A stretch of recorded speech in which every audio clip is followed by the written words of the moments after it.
Joining us now, Jonathan Turley, George Washington University law prof and Fox News contributor. Jonathan, they want this hanging over Trump.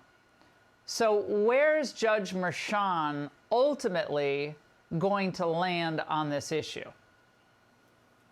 Well, that's a good question, because the judge does have the ability to dismiss this case. There's a number of reasons for that.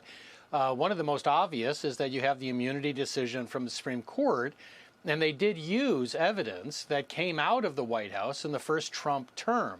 And that evidence was highlighted by the prosecutors in their closing argument. So the judge could say, look, I think this trial is difficult to unravel in terms of what the impact of this evidence may have had.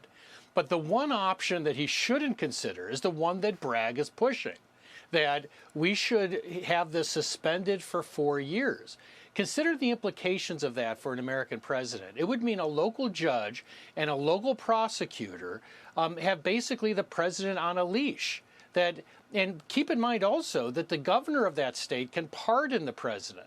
Now, this is not to say that Trump would be yielding to that type of pressure, but it's going to create this appearance of a president who is beholden to local and state officials. Whenever Trump makes a New York decision, they're going to ask, did it factor in that they're holding this card that they're going to play in 2029? And once again, I don't believe that that's going to influence President Trump.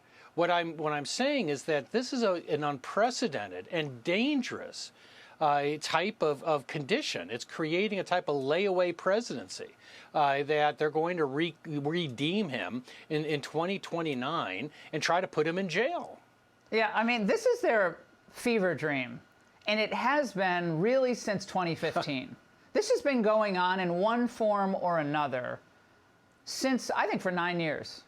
It really has. They've wanted some major recourse. The orange jumpsuit T-shirts, we've seen those. Those have been printed up for years. And this is, though, something quite different. He was elected president of the United States. The American public, they were very clear that lawfare was not important to them. I would say they rejected lawfare against President Trump, or certainly didn't give it much credence, Jonathan. Right, I think you're right, Laura. I think, look, rage is addictive. And you saw that outside that courthouse when many of us were covering it, with people dancing in the street with joy over the verdict. And they just can't go cold turkey. I mean, what Bragg is offering is that they can spend the next 4 years suggesting that he's a president awaiting sentencing.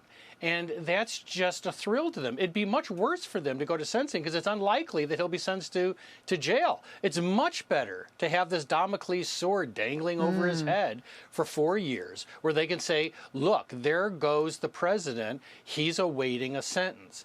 It is an option that I hope the judge will not take, that his better angels will prevail. But I'm also hopeful that the Court of Appeals and other courts would not allow this to happen. But that is exactly what Alvin Bragg is suggesting.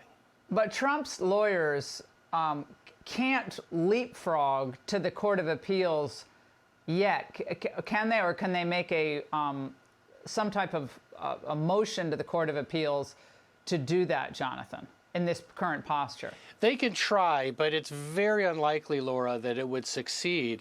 The fact is that the judge here has yet to make a final decision.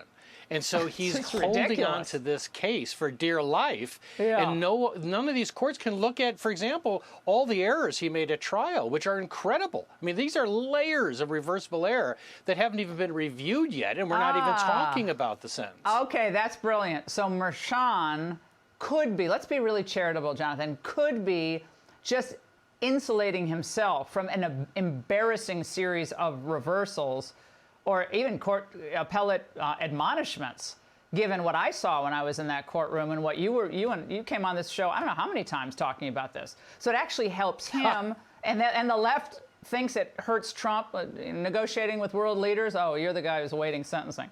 I mean, you see why this is the lifeblood for the left. No, that's right. I mean, the real preference here is to keep the lawfare going by allowing this to be suspended, to leave the president in this suspended conditional state. we cannot have a layaway president. We need a president in this country. And if Merchan's not going to bring this circus to an end, then we're going to have to, the country is going to have to seek that elsewhere, and hopefully higher courts will prevail. But I'm still hoping again that Judge Merchan will recognize that this is becoming absurd and it's becoming dangerous. And that's also bad for him. It's bad for the entire legal process. Jonathan, as always, thank you for the insights.